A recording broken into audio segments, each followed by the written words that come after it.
ओम नमो भगवते वासुदेवाय। स्वागत है आप सभी का हमारे चैनल पर। आज के इस वीडियो में आप सुनेंगे कार्तिक मास के शुक्ल पक्ष की एकादशी देव उठनी एकादशी व्रत की कथा। कथा आरंभ करने से पहले आपसे एक ही आग्रह है, अगर अभी तक आपने चैनल को सब्सक्राइब नहीं किया है, पहली बार चैनल पर आए हैं तो चैनल को सब्सक्राइब करके बेल आइकन पर क्लिक कर लीजिए और अगर कथा आपको पसंद आती है तो लाइक करके शेयर भी करिए। तो चलिए शुरू करते हैं देव उठनी एकादशी व्रत की कथा। ब्रह्मा जी बोले, हे मुनि श्रेष्ठ, अब आप समस्त पापों को नष्ट करने वाली तथा पुण्य और मुक्ति को देने वाली प्रबोधिनी एकादशी का महात्म्य सुनिए। भागीरथी गंगा मनुष्य को तब तक ही फल देती है जब तक कि कार्तिक मास की प्रबोधिनी एकादशी नहीं आती। तीर्थ, नदी, समुद्र आदि सभी तब तक फल देते हैं जब तक कि प्रबोधिनी एकादशी नहीं आती। कार्तिक मास के शुक्ल पक्ष की प्रबोधिनी एकादशी के व्रत का फल 1000 अश्वमेध यज्ञ, 100 राजसूय यज्ञ के फल के बराबर होता है। नारद जी ने पूछा, हे परमपिता, एक संध्या को भोजन करने से, रात्रि में भोजन करने से तथा पूरे दिन उपवास करने से क्या क्या फल मिलता है, आप मुझे समझाइए। ब्रह्मा जी बोले, हे नारद, संध्या को भोजन करने से 1 जन्म के तथा रात्रि में भोजन करने से 2 जन्म के और पूरे दिन उपवास करने से 7 जन्म के समस्त पाप नष्ट हो जाते हैं। जिस वस्तु का त्रिलोक में मिलना दुष्कर है, वह वस्तु प्रबोधिनी एकादशी के व्रत के प्रभाव से प्राप्त होती है और सुमेरु पर्वत के समान कठिन पाप क्षण मात्र में ही नष्ट हो जाते हैं। अनेकों पूर्व जन्म के किए हुए बुरे कर्मों को प्रबोधिनी एकादशी का व्रत क्षण भर में नष्ट कर देता है। जो मनुष्य अपने स्वभाव के अनुसार इस प्रबोधिनी एकादशी का विधि पूर्वक व्रत करते हैं, उन्हें पूर्ण फल प्राप्त होता है। हे मुनिवर, जो मनुष्य श्रद्धापूर्वक थोड़ा भी पुण्य करते हैं, उनका वह पुण्य पर्वत के समान अटल हो जाता है। जो मनुष्य अपने हृदय के अंदर ही ऐसा ध्यान करते हैं कि प्रबोधिनी एकादशी का व्रत करूँगा, उसके 100 जन्म के पाप नष्ट हो जाते हैं। जो मनुष्य प्रबोधिनी एकादशी को रात्रि जागरण करते हैं, उनकी बीती हुई तथा आने वाली 10 पीढ़ियाँ विष्णु लोक में जाकर निवास करती हैं और नरक में अनेक दुखों को भोगते हुए पितृ विष्णु लोक में जाकर सुख भोगते हैं। ब्रह्म हत्या आदि महान पाप भी प्रबोधिनी एकादशी के दिन रात्रि जागरण से नष्ट हो जाते हैं। समस्त तीर्थों में जाने से तथा गौ, स्वर्ण आदि भूमि आदि दान का फल कार्तिक मास के शुक्ल पक्ष की प्रबोधिनी एकादशी के रात्रि जागरण के फल के बराबर होता है। इस संसार में उसी मनुष्य का जीवन सफल है जिसने प्रबोधिनी एकादशी के व्रत के द्वारा अपने कुल को पवित्र किया है। संसार में जितने भी तीर्थों की आशा की जा सकती है, वह सब प्रबोधिनी एकादशी का व्रत करने वाले के घर में रहते हैं। मनुष्य को समस्त कर्मों को त्यागते हुए भगवान की प्रसन्नता के लिए कार्तिक मास की प्रबोधिनी एकादशी का व्रत करना चाहिए। जो मनुष्य इस एकादशी के व्रत को करता है, वह धनवान, योगी, तपस्वी तथा इंद्रियों को जीतने वाला होता है, क्योंकि यह एकादशी भगवान विष्णु को अत्यंत प्रिय है। इसके व्रत के प्रभाव से कायिक और मानसिक पाप नष्ट हो जाते हैं। जो व्यक्ति इस एकादशी के दिन भगवान की प्राप्ति के लिए दान, तप, होम, यज्ञ आदि करते हैं, उन्हें अक्षय पुण्य मिलता है। प्रबोधिनी एकादशी के दिन भगवान की पूजा करने से बाल, यौवन और वृद्धावस्था के समस्त पाप नष्ट हो जाते हैं। इस एकादशी की रात्रि को जागरण करने का फल सूर्य ग्रहण के समय स्नान करने के फल के 1000 गुना अधिक होता है। मनुष्य जन्म से लेकर जो भी पुण्य करता है, वह पुण्य प्रबोधिनी एकादशी के व्रत के पुण्य के सामने व्यर्थ हैं। इसलिए हे नारद, तुमको भी विधि पूर्वक विष्णु भगवान की पूजा करनी चाहिए। जो मनुष्य कार्तिक मास में धर्मपरायण होकर दूसरे व्यक्तियों का अन्न नहीं खाते, उन्हें चंद्रायण व्रत का फल मिलता है। कार्तिक मास में भगवान दान आदि से उतने प्रसन्न नहीं होते जितने कि शास्त्रों की कथा सुनने से प्रसन्न होते हैं। कार्तिक मास में जो मनुष्य भगवान की कथा को थोड़ा बहुत पढ़ते या सुनते हैं उन्हें 100 गौदान का फल मिलता है। जो मनुष्य अपने कल्याण के लिए विष्णु भगवान की कथा सुनते हैं वे अपने कुटुंब का उद्धार करके 1000 गौदान का फल पाते हैं। जो मनुष्य प्रबोधनी एकादशी के दिन विष्णु जी की कथा सुनते हैं उन्हें 7 द्वीपों के दान का फल प्राप्त होता है। जो भगवान की भक्तिपूर्वक कथा सुनते हैं और कथा कहने वाले ब्राह्मण की यथोचित पूजा करते हैं, उसे संतुष्ट करते हैं, वे उत्तम लोक को जाते हैं। इस पर नारद जी बोले, हे ब्रह्मा जी, अब आप एकादशी के व्रत का विधान कहिए और कैसा व्रत करके कौन सा पुण्य मिलता है यह भी मुझे समझाइए। ब्रह्मा जी बोले, हे नारद, इस एकादशी के दिन मनुष्य को ब्रह्म मुहूर्त में उठना चाहिए और नदी, तालाब, कुआं आदि का स्नान करके व्रत का नियम ग्रहण करना चाहिए। उस समय भगवान से विनय करनी चाहिए कि हे भगवान, आज मैं निराहार रहूँगा और दूसरे दिन भोजन करूँगा, इसलिए आप मेरी रक्षा करें। इस प्रकार विनती करके भगवान की पूजा करनी चाहिए और व्रत प्रारंभ करना चाहिए। उस रात्रि को भगवान के समीप रहकर गीत, नृत्य, बाजे तथा कथा कीर्तन से व्यतीत करनी चाहिए। प्रबोधनी एकादशी के दिन कृपणता को त्याग कर बहुत से पुष्प, अगर, धूप आदि से भगवान की आराधना करनी चाहिए। शंख के जल से भगवान को अर्घ्य देना चाहिए। इसका फल तीर्थदान आदि से करोड़ गुना अधिक होता है। जो मनुष्य अगस्त पुष्प से भगवान की पूजा करते हैं उनके सामने इंद्र भी हाथ जोड़ता है। कार्तिक मास में जो बेलपत्र से भगवान की पूजा करते हैं उन्हें अंत में मुक्ति मिलती है। कार्तिक में जो मनुष्य तुलसी जी से भगवान की पूजा करता है उसके 10,000 जन्म के समस्त पाप नष्ट हो जाते हैं। जो मनुष्य इस मास में श्री तुलसी जी के दर्शन करते हैं या छूते हैं या ध्यान धरते हैं या कीर्तन करते हैं या रोपण अथवा सेवा करते हैं वे 1000 कोटि युग तक भगवान के घर में रहते हैं। जो मनुष्य तुलसी का पेड़ लगाते हैं उनके कुटुंब में जो पैदा होते हैं वे प्रलय के अंत तक विष्णु लोक में रहते हैं। जो भगवान की कदम्ब पुष्प से पूजा करते हैं वह यमराज के दुखों को नहीं पाते।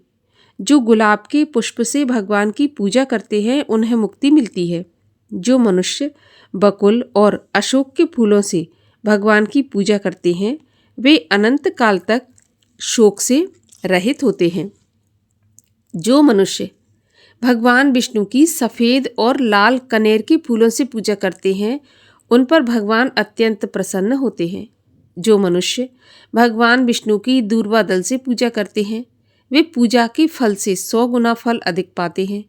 जो भगवान की शमी पत्र से पूजा करते हैं वह भयानक यमराज के मार्ग को सरलता से पार कर जाते हैं।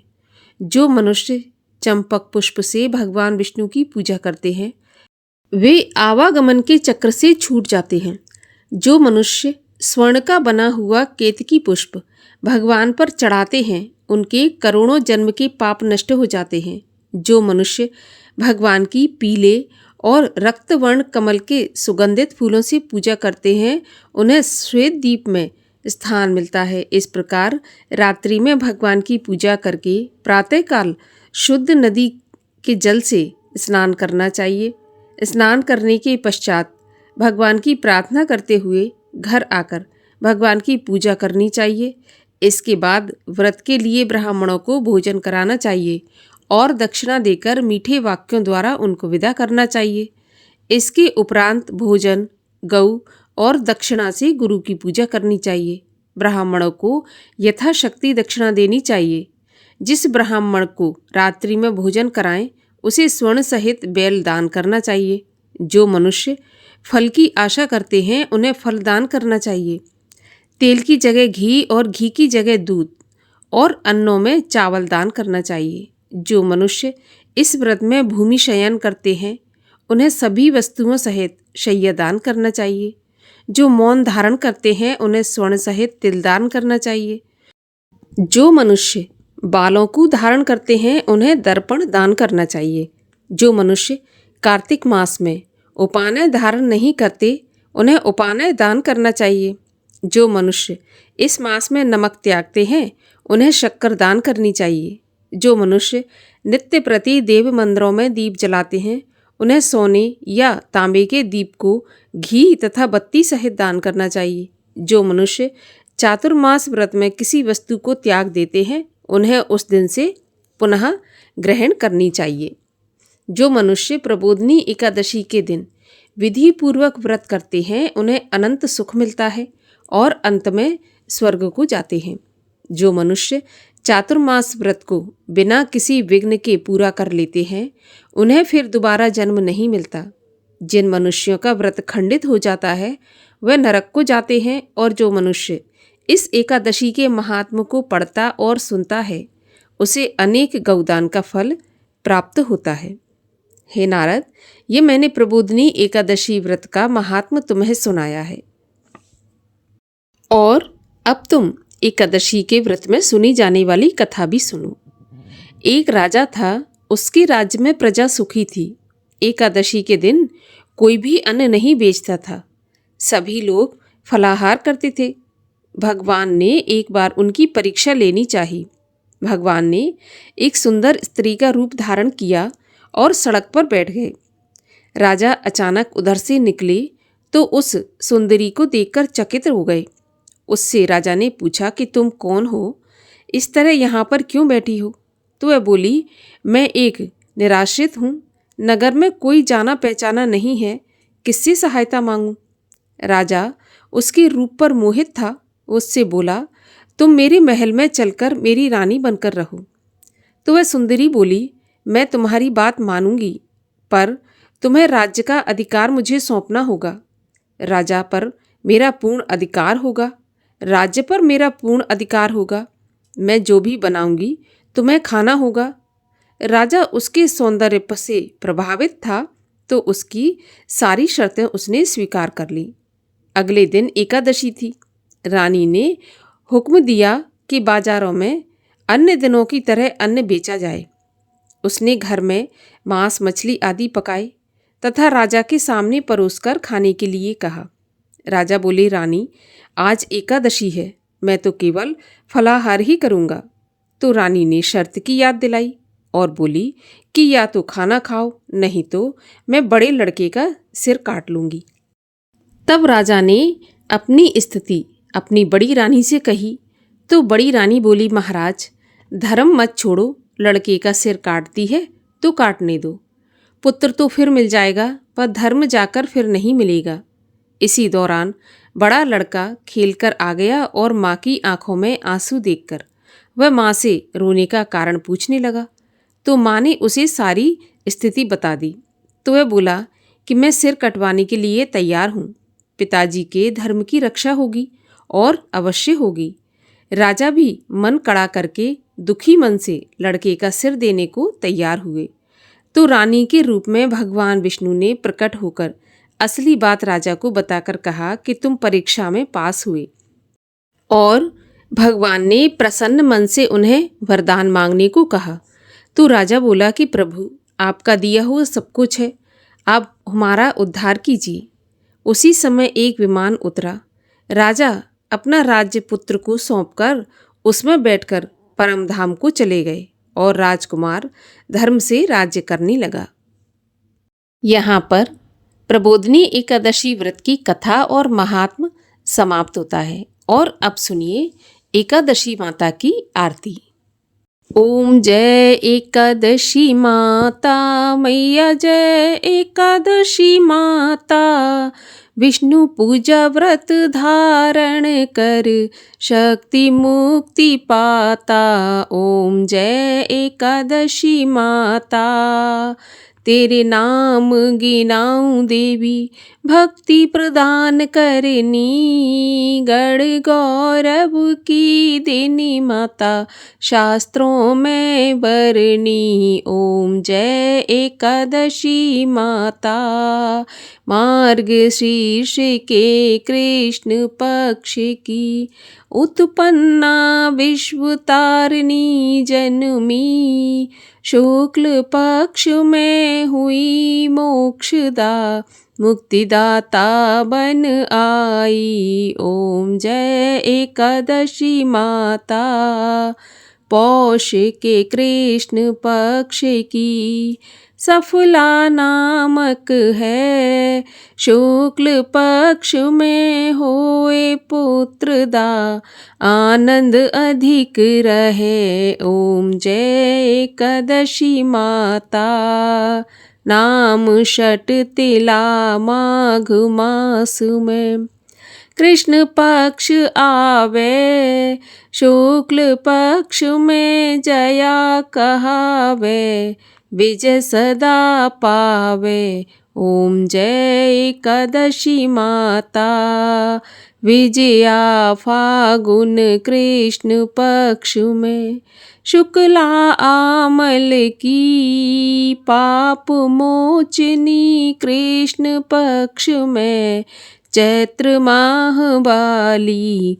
ओम जय एकादशी माता। चैत्र शुक्ल में नाम कामदा धन देने वाली। नाम बरुथनी कृष्ण पक्ष में वैशाख माह वाली। ओम जय एकादशी माता। शुक्ल पक्ष में होए मोहनी। अपरा ज्येष्ठ कृष्ण पक्षी। नाम निर्जला सब सुख करनी। शुक्ल पक्ष रखी। ओम जय एकादशी माता। योगिनी नाम आषाढ़ में जानो। कृष्ण पक्ष करनी। देवशनि नाम कहायो शुक्ल पक्ष धरनी। ओम जय एकादशी माता। कामिका श्रावण मास में आवे। कृष्ण पक्ष कहिए श्रावण शुक्ला होए पुत्रदा आनंद से रहिए। ओम जय एकादशी माता।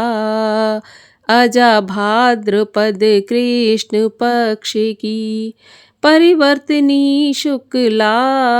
इंद्रा आश्विन कृष्ण पक्ष में व्रत से भव सागर निकला। ओम जय एकादशी माता।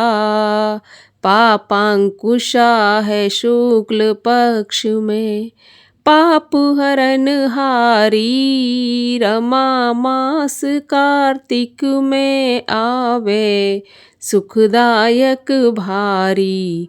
ओम जय एकादशी माता। देवोत्थानी शुक्ल पक्ष की दुख नाशक मैया।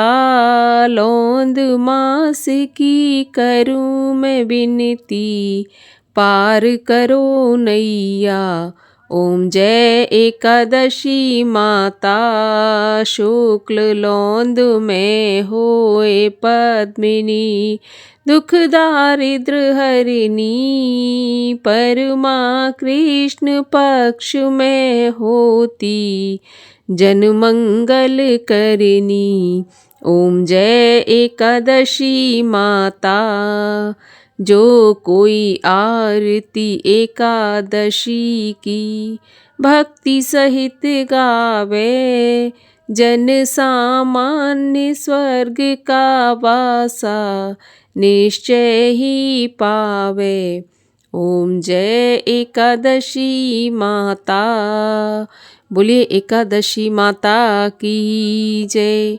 भगवान लक्ष्मी नारायण की जय। कार्तिक मास की जय।